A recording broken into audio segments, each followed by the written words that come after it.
I think the secret sauce today is don't look at your customer experience as just the customer's experience. Look at it, how is your employee interacting in that, and how do you create low friction, great outcomes, and when do you need to apply higher friction for higher outcomes? And all of these things are really critical. Are you seeking a better way to accelerate your sales, to scale your business, to live a life with no limits? Accelerate Sales Podcast features global experts who have cracked the code to recurring revenues with proven sales systems and get you on the fast track to scaling. Now let's accelerate your sales with today's episode. Welcome to the Accelerate Sales Podcast. You're going to learn three key things from our guest today. One is why the Hubspot partner model is winning over other cloud partner models. The second is, will sales roles even exist in the future, and will partners needed to be there for sales? And the third thing is why services are on the improve and how you can benefit from it. So welcome again to the Accelerate Sales Podcast. If you're a first-time listener and you love what you hear, please subscribe no matter what platform you're on. And if you're a regular, always love those reviews. Take your own notes as you always do, but just know that we've got a good summary of the notes in whatever app you're listening to with all the links. And we've also got more detailed notes and more like a blog at paulhigginsmentoring.com/podcast. And I do take lots of notes in this because Rod was amazing. So if I looking down, it's not disrespectful. I'm just trying to get as much value for you in those show notes as possible. Also, I'd love to quickly thank our sponsors, the Cloud Consultants Collective. It's a peer community for cloud consultants or SaaS resellers, whatever you call yourself, that are just peers helping each other. It's a free Slack group, and you can find out more at paulhigginsmentoring.com/CCC. And our other is SendSpark. So if you're looking to send personalized videos at scales, SendSpark is right for you. I love it. You can have a GIF waving to people, and there's a lot of other scale features that they've got there. So you can actually get 6 months free access to that at paulhigginsmentoring.com/SendSpark. So that's SendSpark. So our guest today is Rod Moynihan, and he's got 22 years of SaaS experience working for some of the biggest brands in the world. And he really loves to focus on go-to-market models and how he reduces friction between the buyer and the seller.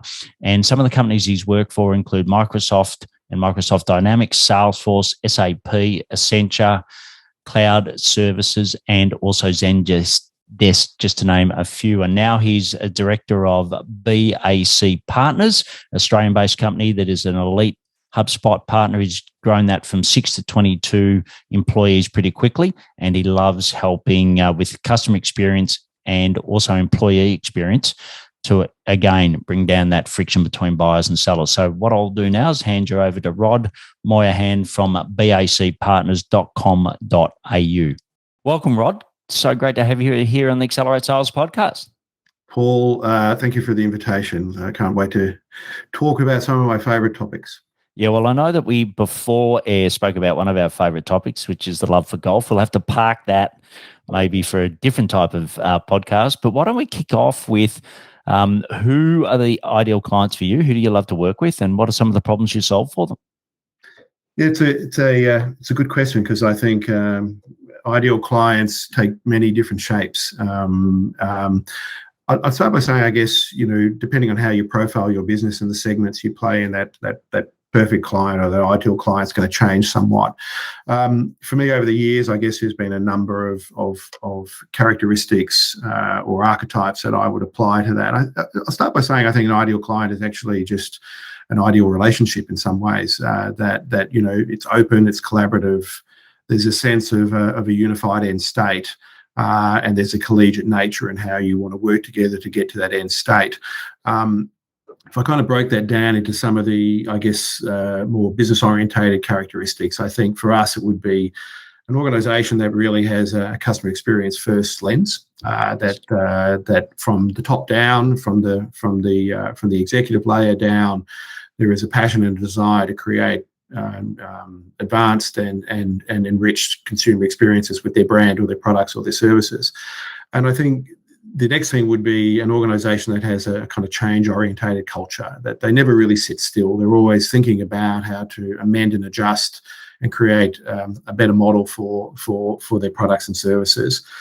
And I think there's probably a last one for me, and that is that, an organisation that, treats suppliers not like a supplier, but like a partner. Yes. That there is a long-term view of the relationship, and relationships end, and at some point in time you have an end of life for the contribution and skills you bring. But I think treating a supplier like a supplier is the wrong way to go ahead. So that would be me, and then I think the other thing is ideal customers probably change somewhat, because relationships are people orientated, and as people come and go from companies, the relationships change and the ideal customer changes. Yeah, great. And some of the problems, what are some of the problems that you help them solve? Yeah, look, we as an organisation today, we have a I guess a vision to have every organisation obsessing around how customers interact with them, and I think there's two ways that we help them do that. One is that we help them fully get transparency of the customer journey and the customer interaction as it relates to what they do, and we look at that in three parts. We look at it in terms of what we traditionally know as the lead gen area, but we call that the attract phase. Yeah. So how do you attract people to your brand, and how do you get into the channels where they are, and how do you develop messaging and ongoing messaging that's aligned to that persona in that channel. The second is we help them understand the conversion process across to what we call the acquisition program. So how do we then take that from interest and create desire into actually transacting, and the processes that are involved in that. And then the last one is how do we then take that through a nurture and a grow program. So how do we support that customer and get to know them better, and then build upon that relationship. And in those three layers, engagement programs, there's three layers we would look at with them. One is really the logical process design piece. So how do we look at that? What is that journey? How do we design that? The next one is then what we would traditionally know as kind of like a service blueprint. So how do we then look at what toolages, what data is required in those journeys? And then the third one is designing the architecture, both in terms of legacy landscape and future landscape and application landscape that's going to be required. And I think when you get that right and you develop it in an overarching agile manner, you can continue to improve that. Yeah, great. And what, if you look at the attraction, acquire, and nurture, what with all your experience, what do you know that you think a lot of other agencies or cloud partners miss? Yeah, I think we're very lucky now that I think our buyers are now, probably never been more connected to what an integrated digital journey looks like. And what I mean by our buyers is organisations, not our clients' buyers. Yes. That they now realise that creating kind of islands of data, segregated data experiences, manual processes, handover processes that are clunky and take longer time. They're starting to realise now that you do need an aggregated platform that makes that really, really easy for everyone involved.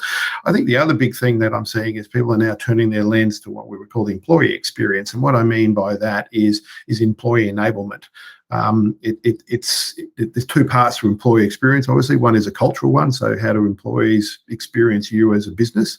When we talk about employee experience and enablement, what does that employee engagement look like with a customer? How do we make that even more seamless? How do we make that enriched for both parties?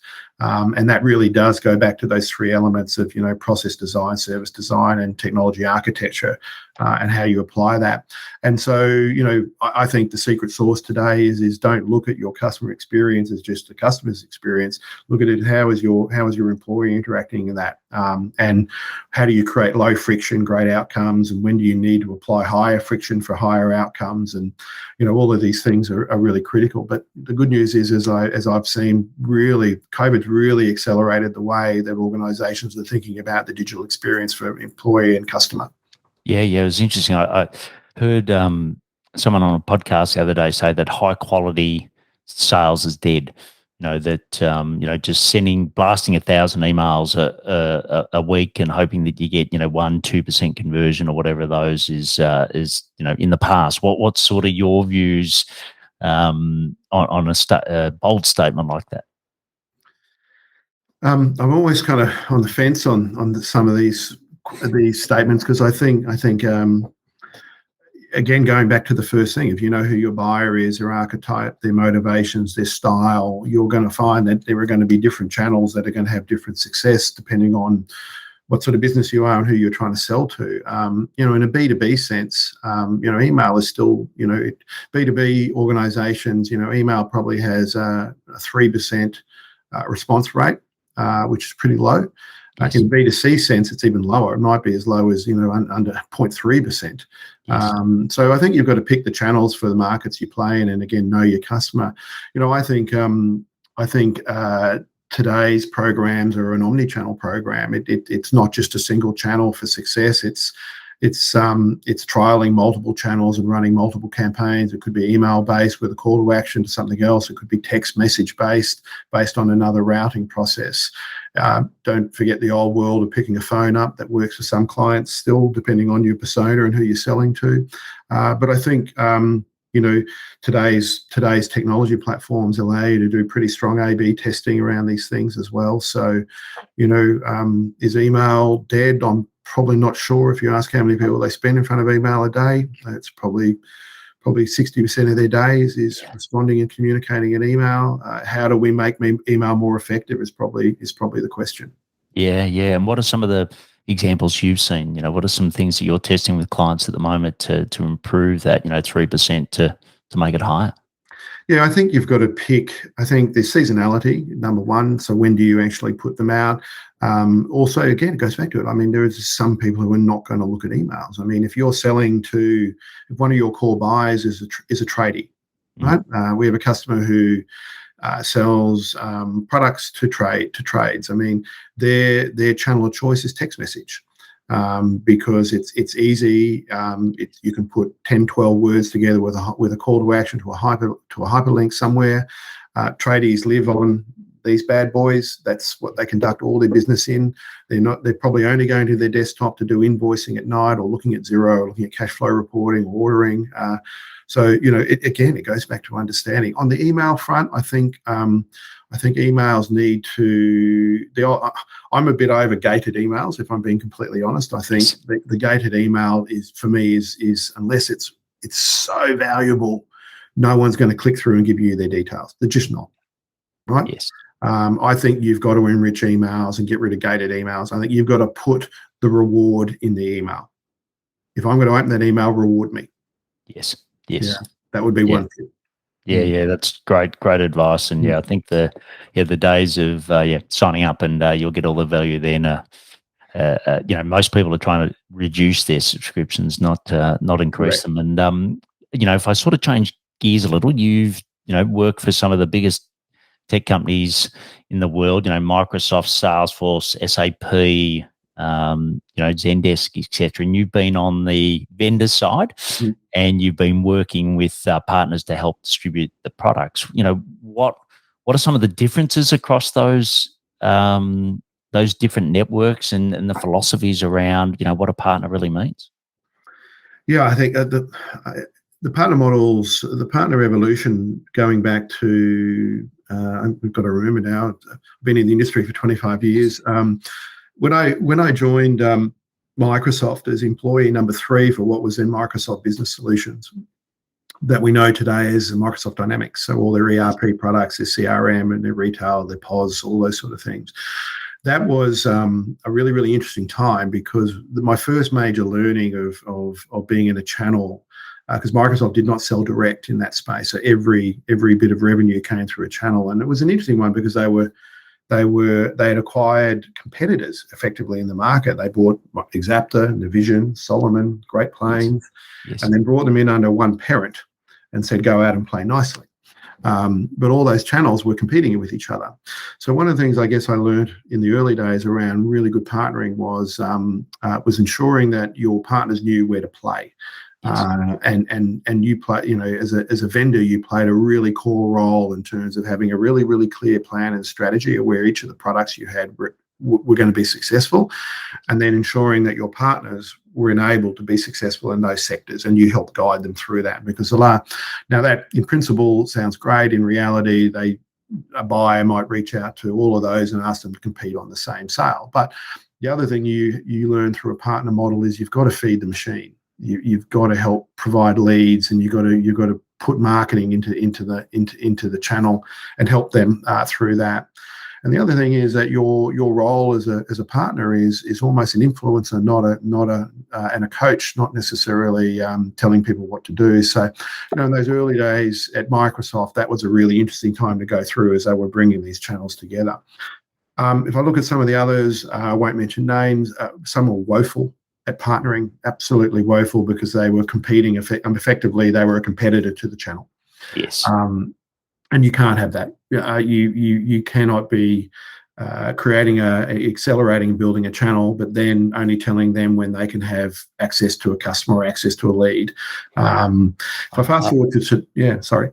Yeah, sorry. I can't believe that's still the case in some, I come from the world of Coca-Cola, where we're franchisor or franchisee, so not the best product in the world.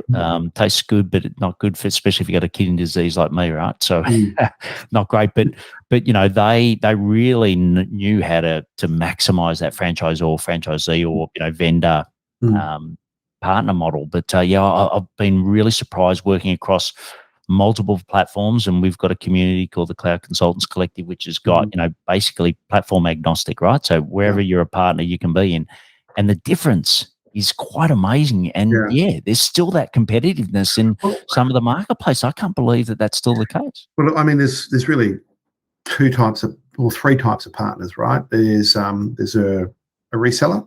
Yes. Who is goal to go and create their own channel, their own lead, their own pipeline, and close that and get recognition for that based on whatever software is sold. You get a percentage of that. There's a referral partner, which really at the end of the day has no commitment to build a pipeline other than referring an opportunity back to the vendor. And then you have the final partner model, which is like an SI partner. So all you do is systems integration or project delivery work around that. Each of those are very different in the go-to-market, and each vendor treats those differently. So if you take the Salesforce channel, for example, most Salesforce partners today make all their money out of services.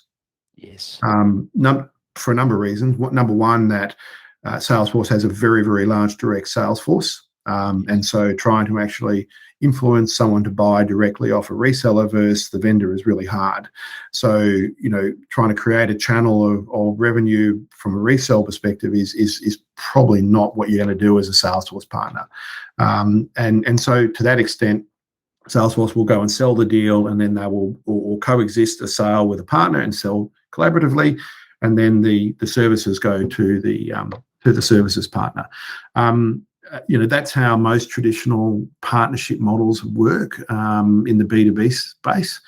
If I fast forward to today in my current role at BAC, where we're a Hubspot partner, I think Hubspot actually has probably developed the best partnering model I've ever seen. They outsource pretty much about 70% of their work through their channel. They co-sell very, very well. They plan and align very, very well. So as a partner, the sectors, the segments, the industries that you play in with them, and they issue out. They put a truckload of marketing into the marketplace, and they issue a lot of leads directly to their partners. And as a result, you've got a really well-adjusted, really happy, profitable partner channel. And so for me, they would probably be the gold standard of any vendor I've ever seen, either that I've been inside or now outside as a partner. And when you pick them, because I know you're a diamond partner with them, when did you pick the platform first and then realize that was the partner model they had, or did you look at both at the same time when you made the assessment? Because you could have picked anyone. Yeah, why HubSpot? When I came into the business, we were kind of like the ice cream truck with 101 flavors. We were partners with everyone, and we did a consolidation program where we decommissioned some relationships with other similar type of products to HubSpot. what I see in HubSpot, and I don't want to give away too much competitive advantage here for us because it's also a competitive channel, and it's a growing channel. But what I saw in HubSpot is what I saw in Salesforce in 2004.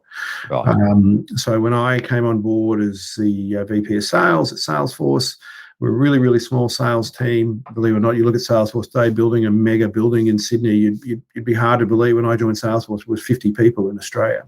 Wow. And I think we had 16 salespeople. That was it.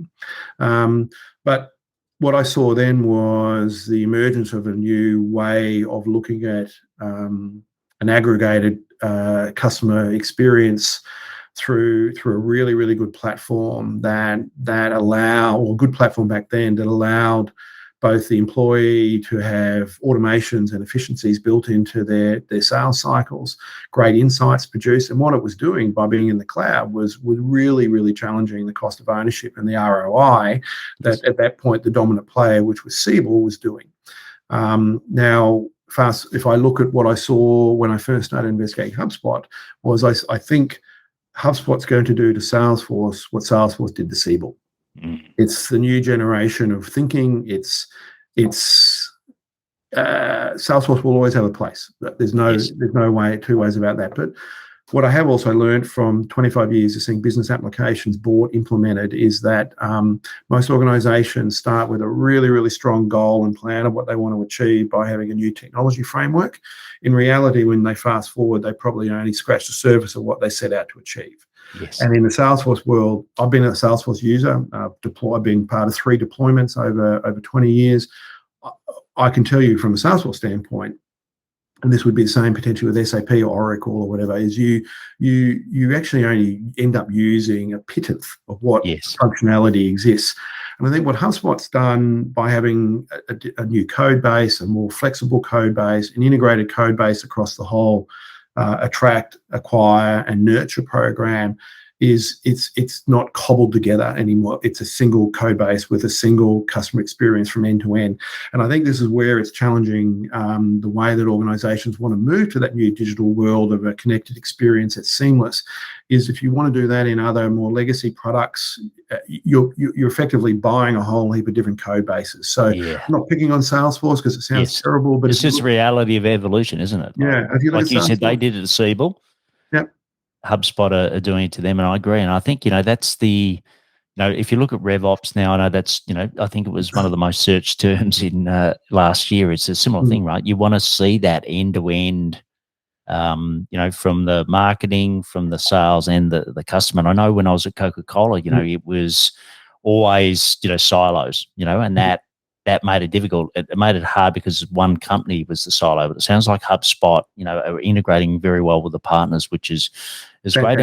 And where do you see this sort of playing out? Like, I know there's some discussion out there that they're saying, that people will just buy more and more enterprise software off marketplaces, and there'll be less of a need for partners and less of a need for salespeople in the future. And other people are saying, no, it's going to continue sort of the way it is. What's your view out of the window that you're seeing at the moment? I definitely think we're going to see again, I mean, if you look at legacy products that have require lots of system administration, lots of specific skills to get value out of it, to build it, develop it, configure it, whatever it might be, integrate it.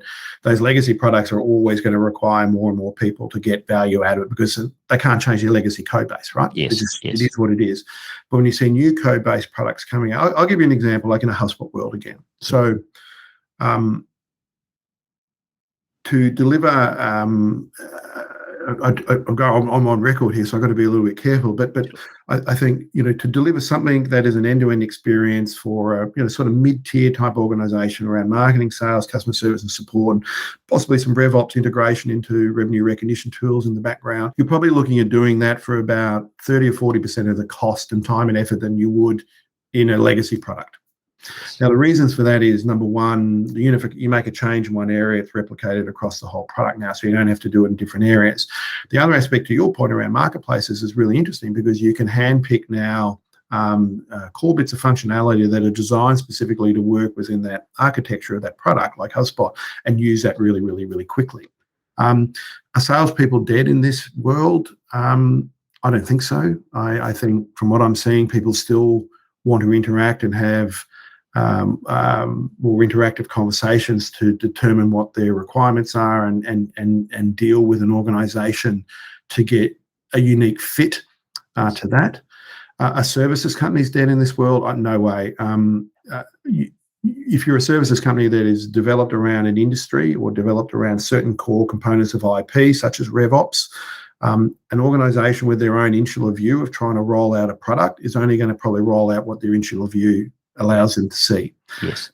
When you bring externals in, you get an external view and you get a different best practice view and you get guidance. So, example, in our business, I mean, we've deployed last 12 months, we deployed 18 sites with HubSpot. Now, each one of those had very, very different competitive positions they were trying to achieve with the product and things they were trying to improve. But as a result of being exposed to that, you also start to build all that IP around how other people are seeing that you can bring to other customers. So I think services companies aren't just there to configure and build, they're actually bringing best practices to the conversation as well. I totally agree. And that was the biggest thing I sort of noticed from moving from the Coca-Cola world into the SaaS world is that, Coca-Cola, so back, as a quick example, back in 2000, the second biggest fast food chain in the world, they came to us and said, we want this price. And we're like, we can't achieve that price. But in short, what we did is mined all their data and said, you know what, we'll help you grow your total business, right? So you'll get more than the price that you want off us. It's going to come from the consumer, but it's going to grow your business. So a fully, integrated partner. So that was back in 99, right? Whereas I still think that some of the SaaS products, their greatest strength is they've got lots of features. But the strength overplays a weakness, right? So they go in and say, hey, we've got, in the demo, here's all these features. And like you said, it's people only want the result. They want the result with using the least amount of features possible, right? Because they've got a busy life. So I think I think the adoption and all is around the consulting services and best practice that you can say, well, actually, this is how you get the outcome rather than just selling the software. And I think some do it well. And I think HubSpot sounds like they do it well, but I still think some of the SaaS platforms are stuck in a bit of a legacy world. That's just my observation from being in the industry. But what HubSpot's recognised, which is really, really strong. So HubSpot recognised that they're a software company. Yes. That they've recognised that what they will continue to do is to build the best software platform they can. They also recognise that partners are the key to bringing the value to the software. Yes. And so they do a lot of work with partners around, as I said, planning. I'll make one other quick point that I think here around the services play here, and that is that if I look at why organisations would engage a services company to get a great outcome, if I go back again to those 3 layers I talked about at the beginning of this webinar, Paul, around understanding your customer, their archetype, their journey, their engagement, and looking at that from a process design, then a service blueprint, and then a technology architecture piece. The technology architecture piece is last. Yes. It is last. Yes. You have to define and understand the first 2 before you then start trying to transform or maximize what you've already invested in. And then, you talked about RevOps before. One of the areas in RevOps, and I think people from a process design, service design piece miss the most in, is the revenue recognition integration. So once we transact, how do we make that seamless? Right? And how do we use that revenue recognition piece in the background to then empower the front end so we always know where we're at in terms of the customer spend, whatever it might be? And how do we leverage that in ongoing marketing campaigns, expansion campaigns? How do we leverage that in terms of going back to the sales floor? Without naming names, I can tell you that one of the SaaS companies I led here in Australia and New Zealand, I mean, their renewals process for tens of thousands of customers was still a spreadsheet and manual. Yeah. That's an example of where, that should be from a RevRec perspective and from a RevOps perspective should be fully automated. Yeah, definitely. Well, there's and look, there's I've got a guest coming up on the podcast, and he's got a great product called AppBind, and that's sort of allowing now you as the partner to actually manage all of the licenses on behalf of the client. And I think those sort of services make sense moving forward because, otherwise, the whole who owns the customer, the licenses. It's always been a bugbear, and I think companies like him is going to help make that easy. But look, I could talk to you forever, Rod. You can find more about Rod at BAC Partners, so that's bacpartners.com.au. We'll have all the links in the show notes. But what we'll do now is go into the sales. I will say we are rebranding and relaunching the company on the 1st of July, so whatever people encounter now will be vastly different on the 1st of July. Well, yeah, but I'm sure there'll be links, and this comes out on the 24th of May, so you'll still be able to use that until July. But what we'll do now is go into the sales deep dive to wrap this up. So you ready for some short, sweet responses? Bang, I'll punch them out.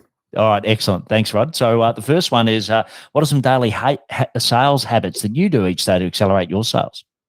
3 things that I think are really important. You got to have a plan. Like, that's the first thing, right? And everyone knows kind of how to plan. I think, but have a plan, and a plan's got to be linked to something else more strategic. So that's the first thing. The next thing is execute. Right. So then plan to execute, not just have a plan. And the last one, which I have to say is number one for me, or almost number one, is use your time well. Yes. There was an interview with Warren Buffett and Bill Gates sometime in the last 4 or 5 years, and they said, what's the most important thing in business that you've learned? And Gates, give back and be philanthropic and all that. And they turned to Warren Buffett and he said, I got billions of dollars. I can buy whatever I want. What I can't buy is time. It's the one commodity we wake up with equal every day. Yeah. And it is one of the key differences I see in great salespeople and people who apply great sales habits is they use their time really well. They don't waste it. Correct. And just quickly on that, a lot of the time is done by using the software to help you do that. I did have another point here, which is, and also to me, every business owner, if you're your own business owner and you don't have a virtual assistant, I think you're missing a trick there. So that's the other way you can save yourself a lot of time. So the next one is technology. Obviously, you use Hubspot, like you said, you've used Salesforce in the past. But what's another piece of technology that we may not know of that's helping you accelerate your sales? We're a services organisation, so PSA is really important to us. So creating professional services automation is really important. So how do we estimate? How do we convert estimates into projects? How do we monitor projects? So we were a very, very traditional user of Atlassian, which we moved off predominantly onto another product. Called Avasa, mainly because we need to be able to see real time, not just for us but for our customers, project status, project profitability, project budget against estimate. It's got brilliant reporting. It does great time sheeting. It integrates really, really well into Xero and produces all our invoices. And that for us has transformed the way that we run our company as we've scaled from 6 people to almost 22 now in that 20 months. We couldn't have done it without that PSA automation. The only other thing I would say is that depending on what sort of business you're in, people underplay the importance of support platforms and having really, really, really good automated support platforms that enable customers to get to you quickly, for you to resolve problems quickly. And I would say that would be another one that people underplay the importance on. Great. And what's the best source of leads for BAC Partners at the moment? Well, currently we work very, very closely with all our partners, and we plan very, very well with our partners. So most of our leads are coming inbound from our customers, from our partners. Although relaunch of the business will change that. We hope to have a stronger digital presence and very targeted in the industries we play in. Yeah, great. And for people listening, partners in that sense is the vendor or the SaaS platform as the key partner. And the last question is, what's one action we can take from today to 10x our sales? Be very, very clear on your company's market and where you play and who you sell to, but understand your processes and understand how those processes work and to sell to your customer and where you need to be, and then adopt technology to help you automate that. And lastly, hire good people, which is really hard. Yeah, at the moment, incredibly so, right? It's I'm just amazed. I went past the largest Toyota dealership I think it's in the Southern Hemisphere. Anyway, it's in Melbourne. You may know of it. And, at the front, they had an advertisement looking for accounting staff. I'm like, when would you ever think that the major Toyota dealership in Australia or in the Southern Hemisphere would have a sign out the front asking for accounting staff? I should go and see them, because one of the areas I think is a big area where we have a really constrained labour marketplace right now. One of the areas that we are seeing is been around for a little while, but we're actually now starting to consider some adoption around this, is around RPA, so robotic process automation. And I think the middle and back office aspects of all companies should be looking at RPA in terms of invoice production, data management, creditor management, all those sort of things. I mean, you can get a virtual robot for a couple of $1,000s a year, as opposed to spending $150,000 on a salary to do the same thing. I know that sounds a bit inhuman, but maybe non-awarding Toyota might be. I'm not sure. Maybe they need to think about actually. Yeah, that's a great point. And look, I think just quickly on that.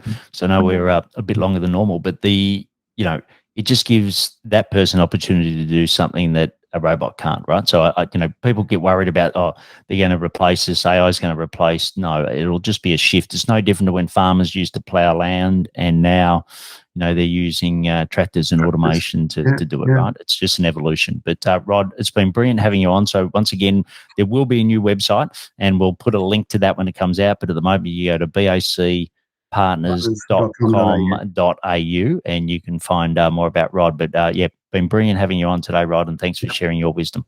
Paul, wonderful. Look forward to the next one. That was a great interview with Rod. We had to swap platforms a little, so if the quality wasn't as good as normal, we're using Google Meets rather than Zoom. But I hope you really enjoyed it. Once again, he talked about the role that HubSpot's playing and why it's a great partner. He's also spoke about why we need salespeople, and also some of the other key things around the way that services play. So great learnings. You can share those learnings on LinkedIn. Mention Rod; he would love that, and give him a shout out for the work he's done.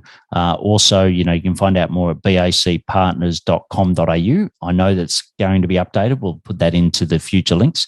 And also, you can find more detail at paulhigginsmentoring.com/podcast. And you can also ask for a full transcript as well. And if you know 1, 10, or if you've got lots of friends, that's even better. People that are looking to find out more, please share this with them, right? Rod gave a lot of information, and Rod also might be a great opportunity to learn from or work for as well. So share it with them. Don't be a hog. Don't keep it to yourself. Check out those solo shows, and also don't forget that free community for cloud consultants. It's at paulhigginsmentoring.com/CCC. Last thing, as always, please take action to accelerate your sales. I'm fired up after today's episode. What about you? But hey, before you go, learning is just one piece of the puzzle. Now it's time to put today's strategy into action. Head over now to today's show page at paulhigginsmentoring.com/podcast and share how you'll put it into action. Be sure to head over to your favorite podcast platform and subscribe, rate, and review the show. Tell me what your favorite episode is. And don't wait 1 minute more to gain access to your pulse check at paulhigginsmentoring.com. This could be the difference between struggling to get more leads and making this next quarter your best one yet.